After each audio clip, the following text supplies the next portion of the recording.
Bonjour, bonsoir mes frères et sœurs, que la paix et la grâce de Dieu soient avec vous tous. Bienvenue dans notre étude sur la liberté chrétienne. Nous sommes rendus dans la deuxième partie de cette étude. Les quatre figures que nous prenons pour vous présenter cette étude est le cœur. Et maintenant, nous sommes dans la deuxième partie où nous sommes en train de voir une vie de soumission. Une vie de soumission, mais dans une vie de soumission, nous avions formulé une question. Pourquoi devons-nous nous soumettre à Dieu? Pourquoi nous avons besoin de nous soumettre à Dieu? Parce que Dieu est digne de confiance. Nous avons vu, Dieu est digne de confiance, c'est pourquoi nous pouvons placer notre confiance en lui. Deuxièmement, nous avons vu, Dieu connaît la route. La raison pour laquelle que nous devons nous soumettre à Dieu, parce que Dieu est digne de confiance. Deuxièmement, Dieu connaît la route. Et dans la leçon, dans la leçon 4, dans la deuxième partie, dans la leçon 4, ce matin, nous allons voir Dieu, la troisième raison que nous avons pour mettre notre confiance en Dieu. C'est parce que, troisième raison pour laquelle que nous devons nous soumettre à Dieu, c'est parce que Dieu est le guide de nos relations. Dieu est le guide de nos relations. Savez-vous que des relations humaines peuvent devenir un problème entre nous et Dieu? Il peut s'agir de relations avec la famille, les amis, les collègues, des pasteurs, des membres d'église, des voisins, voire même nos ennemis.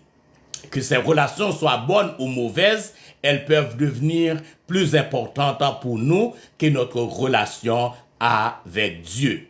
Dans Genèse, dans chapitre 22, verset 1 à 18, Genèse chapitre 22, verset 1 à 18, Abraham fait face à une situation impensable. Il avait attendu des dizaines d'années pour l'accomplissement d'une promesse qui lui avait été faite. C'était la promesse qu'il aurait un descendant qui deviendra le père de plusieurs nations. Dans sa vieillesse, Dieu le bénit avec un fils, Isaac. Isaac a grandi et avec lui, la joie d'Abraham ne faisait que croître. Puis, un jour, Dieu dit à Abraham de sacrifier son fils sur l'autel. Cela a sûrement suscité de nombreuses questions dans l'esprit d'Abraham. Il aimait tant son fils, mais il faisait aussi confiance à Dieu. Alléluia. La Bible nous dit qu'Abraham s'est levé tôt le matin pour obéir au commandement de Dieu. Dans d'autres termes, il n'a pas cherché à retarder son obéissance, ni cherché une manière d'y échapper. Il n'y avait aucune hésitation de sa part. Alléluia. Abraham n'avait aucune hésitation pour obéir à la voix de Dieu, à ce que Dieu lui avait demandé de faire. Dans un geste de grande foi, il a placé Isaac sous l'autel et se préparait à faire ce qui lui était demandé. Quand un âge en l'arrêta naît, Dieu a vu jusqu'où allait l'obéissance d'Abraham. Isaac fit sauver un animal sacrifié à sa place. Ensuite, Dieu a béni Abraham plus que tout autre homme, avec une grande famille. Ses descendants sont aussi nombreux que les étoiles dans le ciel et le sable sur les plages. Avons-nous soumis nos relations à notre Dieu? Est-ce que nous avons soumis nos relations avec Dieu? Et je peux formuler cette question à vous, adresser cette question à vous. Est-ce que vous avez soumis vos relations à votre Dieu? Est-ce que certaines relations nous éloignent de Dieu et ont pris la priorité dans notre cœur? Est-ce qu'il y a certaines relations qui nous éloignent de Dieu et que cette relation ont pris la priorité dans notre cœur? Comme pour Abraham, nos relations peuvent être épanouies et bénies par Dieu si nous les lui soumettons. Alléluia.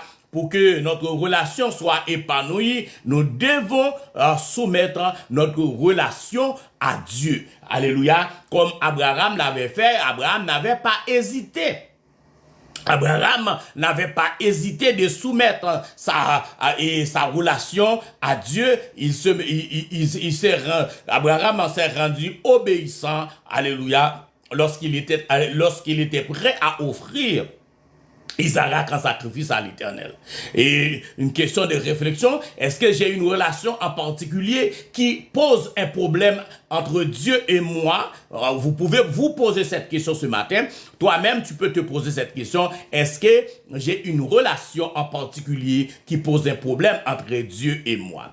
Est-ce que cette relation est plus importante pour moi que Dieu lui-même? Est-ce que vous avez une relation aujourd'hui qui est plus importante, alléluia, pour toi que Dieu? Alors tout ce que nous devons faire dans la soumission à Dieu, alléluia, et comme nous l'avons vu un peu plus haut, c'est que nous devons toujours mettre Dieu en premier. Dieu doit occuper la première place dans notre vie. Nous n'avons pas de choix parce que la vie chrétienne, alléluia, exige certaines règles. Alléluia. L'une des règles de la vie chrétienne, c'est que nous devons nous soumettre à Dieu, nous devons donner à Dieu la priorité dans notre vie et tout ce que nous faisons, alléluia, nous devons le faire, alléluia, en relation et de concert avec la relation que nous avons avec Dieu, alléluia, c'est-à-dire de façon parallèle. Alléluia. Et nous ne devons pas placer notre relation plus haut que notre relation avec Dieu. Amen. Nous venons de voir que Dieu est le guide de nos relations. Une autre raison pour laquelle que nous pouvons nous soumettre à Dieu, parce que Dieu est le guide de nos relations. C'est pourquoi? Parce que Dieu était le guide de sa relation avec Abraham. C'est pourquoi il avait demandé à Abraham d'offrir Isaac en sacrifice. Parce que c'est Dieu qui mène la relation. Ce ne sont pas nous autres. Nous ne sommes pas responsables, alléluia, et le guide, c'est pas à nous de guider la relation, mais c'est Dieu qui doit guider la relation, notre relation avec lui. Une autre raison pour laquelle que nous pouvons nous soumettre à Dieu, c'est que nous sommes libres de toute offense. Nous devons être libres de toute offense. Alléluia. Libres de toute offense, c'est un autre grand principe dans le domaine de nos relations avec Dieu et qui permet d'avoir des relations très saines et de rester libre de toute offense. C'est-à-dire, pour notre relation avec Dieu reste et demeure, alléluia, cohérente et parfaite, c'est que nous devons être libres de toute offense. C'est-à-dire, nous ne devons pas garder rien dans nos cœurs qui pourrait nous empêcher, alléluia, de soigner notre relation avec Dieu. Amen. Les relations les plus difficiles à soumettre à Dieu sont celles où nous avons gardé une offense dans le cœur et où nous n'avons pas réussi à offrir le pardon à ceux qui nous ont offensés. Mais que se passe-t-il quand on abandonne le droit d'avoir raison? Est-ce que la possibilité est là? Est-ce que parfois il arrive que nous devons abandonner le droit d'avoir raison? Et la place, on décide de ne pas garder l'offense, quoi qu'il se passe. Si nous avons choisi de ne plus garder de place dans nos cœurs pour l'offense, qu'est-ce qui va se passer? Alléluia. Nous allons essayer de répondre à ces interrogations. Il est tout à fait possible d'être offensé sur le moment, mais de ne pas garder l'offense dans le cœur. Oui, la possibilité est là d'être offensé. L'offense peut venir à tout moment. Quelqu'un peut nous offenser. À tout moment, nous pouvons être offensés par une personne. Mais le problème, c'est que nous ne devons pas, on peut ne pas garder l'offense dans le cœur au moment même que la personne nous a offensés. Nous allons voir 6 démarches pour ne pas pour ne pas se rester offensé. Pour ne pas se rester offensé, nous allons considérer 6 démarches ce matin dans cette étude. Peut-être la dernière étude sur le cœur, le cas de figure que j'étais en train d'étudier avec vous. Alléluia. La première démarche pour ne pas rester offensé, la première démarche c'est que nous devons prendre la place la plus humble. Prendre la place la plus humble. Si vous prenez note, première démarche à entreprendre pour ne pas se rester offensé, la première démarche, c'est prendre la place la plus humble. Considérer les autres comme étant plus importants que soi-même. Mettre les besoins des autres avant les siens. Tendre à plaire à Dieu plus qu'à soi ou les autres. Avoir un esprit de service et chercher à adorer les autres, même les personnes difficiles. Ça, la première démarche à entreprendre, si on veut aller là, si on ne veut pas demeurer ou bien rester offensé, premièrement, il faut prendre la place la plus humble. Deuxième démarche à entreprendre, c'est d'avoir constamment un esprit de gratitude. Avoir un esprit de gratitude. Un esprit de reconnaissance en changeant notre attitude. Car on focalise son attention sur les provisions et les bénédictions accordées par Dieu. Avoir constamment un esprit de gratitude, un esprit de reconnaissance change notre attitude car on focalise son attention sur les provisions et les bénédictions accordées à Dieu. La troisième démarche pour ne pas rester offensé, c'est offrir la liberté aux autres. Pour ne pas rester offensé, offrir la liberté aux autres. Alléluia. On ne doit pas vouloir contrôler les autres. Les personnes autour de nous ont besoin de liberté pour prendre leurs propres décisions. Parfois, ils prennent des bonnes décisions. Parfois, les mauvaises aussi. Dans chaque cas, c'est leur décision. Mais il faut offrir la liberté aux autres, offrir la liberté à l'autre. Alléluia. Qu'il s'agisse d'une bonne ou de mauvaise décision, alors ça appartient à la personne, ça demeure sa décision. Amen. Et quatrième démarche à entreprendre pour ne pas rester offensé, c'est garder une attitude d'encouragement envers les autres. Garder une attitude d'encouragement envers les autres. Quand une personne nous offense, il serait naturel de vouloir les ignorer ou se venger. Mais Jésus dit qu'il y a un meilleur moyen. Garder une bonne attitude envers eux, utiliser des paroles d'encouragement et de vie pour les stimuler et les édifier. Ensuite, leur manière d'y répondre est leur affaire.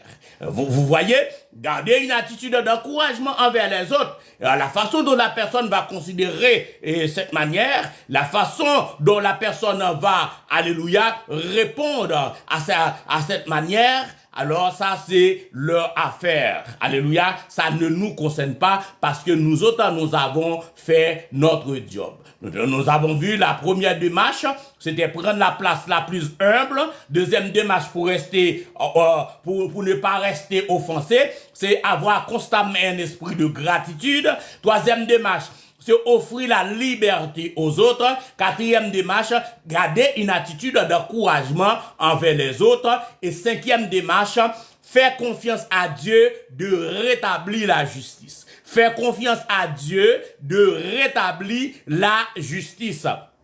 Alléluia. Cinquième démarche à entreprendre pour ne pas rester offensé, est de faire confiance à Dieu de rétablir la justice. La vengeance appartient à l'Éternel, dit la Bible. En même temps, pensons à ce que nous ressentirions s'il fallait payer les conséquences de nos péchés. Au lieu de compter sur Jésus qui a tout payé pour nous, dans ce cas, aucun ne voudrait recevoir ce que nous méritons. Quand il s'agit de nos fautes, nous sommes d'accord pour dire la grâce est bien meilleure. Appliquons ce principe aux autres afin de ne pas garder d'offense dans notre cœur. De même que nous sommes prêts à accepter le pardon de notre Seigneur Jésus-Christ. Ouais, c'est ainsi que nous devons être prêts, alléluia, à appliquer ce principe aux autres afin de ne pas garder l'offense dans notre cœur. Et sixième démarche à entreprendre, sixième et dernière démarche à entreprendre, pour ne pas rester offensé, c'est prendre du temps avec Dieu. Sixième démarche à entreprendre pour ne pas rester offensé, c'est prendre du temps avec Dieu. C'est laisser renouveler par l'Esprit, par la prière, l'étude de la Bible et la communion avec Jésus est le meilleur moyen d'améliorer nos relations humaines. Alléluia. Prendre du temps avec Dieu, comment? En se laissant renouveler par l'Esprit, en se laissant par la prière, l'étude de la Bible et la communion avec Jésus, est le meilleur moyen d'améliorer nos relations nos relations humaines. Dieu va apporter tous les changements nécessaires dans notre cœur. Il y a de multiples aspects de notre vie que nous avons besoin d'abandonner à Dieu, nos plans futurs, nos objectifs, nos passe-temps, nos ambitions, les peines que nous éprouvons, le passé, notre ego. Je reprends cette partie pour vous autres. Alléluia. Il y a de multiples aspects de notre vie que nous avons besoin d'abandonner à Dieu. Nos plans futurs, nous avons besoin d'abandonner nos plans futurs, nos objectifs, nos passe-temps, nos ambitions, les peines que nous éprouvons, le passé, notre ego, nos péchés, notre apparence physique, la colère, la peur et notre santé en font tous en partie. Nous avons besoin d'abandonner toutes ces choses à Jésus-Christ. Également, nous avons besoin de soumettre tout esprit de nos pardons. Tout esprit de nos pardons a besoin de se soumettre à Christ, notre Seigneur. Car rester offensé veut dire que nous ne voulons pas offrir la grâce à quelqu'un. Alléluia. Ne pas vouloir, alléluia, pardonner à quelqu'un. Ne pas vouloir, alléluia, en gardant un cœur offensé veut dire que nous ne voulons pas offrir la grâce à l'autre. C'est la fierté qui nous fait agir ainsi, mais cela met une barrière entre Dieu et nous. Lui, il nous a offert la grâce pour nos manquements. Alléluia. Se soumettre ne veut pas dire ne plus avoir de rêve. Nous sommes en conclusion maintenant avec la soumission et je vais vous conclure pour vous avec la soumission qui est la deuxième partie de notre étude sur la liberté chrétienne dont le cœur est le cas de figure. C'est que se soumettre ne veut pas dire ne plus avoir de rêve. Et pas parce que je me soumets, alléluia, à quelqu'un, alléluia, qui fait de moi une personne qui n'a pas de rêve. Non, pantoute, ça ne marche pas comme ça. Donc, se soumettre ne veut pas dire ne plus avoir de rêve, et ne plus d'avoir de rêve, alléluia, d'objectif ou d'ambition. Au contraire, Dieu est celui qui met ces choses dans nos cœurs, mais quand nous lui soumettons tout, nous trouvons que sa manière d'arriver à l'accomplissement de ses rêves est beaucoup mieux que ce que nous aurions imaginé. Nous devons simplement nous soumettre à la volonté de Dieu et se joindre à lui dans ses plans pour nos vies. Amen. Nous devons simplement nous soumettre à la volonté de Dieu et se joindre à lui dans ses plans pour nos vies. Temps de réflexion, on va réfléchir un peu sur cette question. Est-ce que j'ai soumis à Dieu mon passé? Je suis en train de vous présenter cette question. Cette question s'adresse à vous qui m'écoutez en ce moment ou qui me suivez. Est-ce que j'ai soumis à Dieu mon passé, présent et futur? Est-ce que je lui fais confiance pour suivre son chemin au lieu du mien? Alléluia. J'espère que vous avez été bénis ce matin par cette leçon, la 4e leçon de la deuxième partie de notre étude sur la liberté chrétienne, en particulier le cœur, qui est notre cas de figure d'étude. Et c'est là que je mets un terme ce matin à cette série. Alors, J'espère que vous avez été bénis et que Dieu va continuer à vous bénir à travers sa parole. Si vous aimez Ministère de la Croix, je vous demande de supporter ce ministère, de prier pour ce ministère. Allez en paix, que Dieu vous bénisse. C'était votre serviteur, Pasteur Francis Pierre, qui vous dit au revoir et qui vous donne rendez-vous pour une autre étude sur la parole de Dieu. Bye.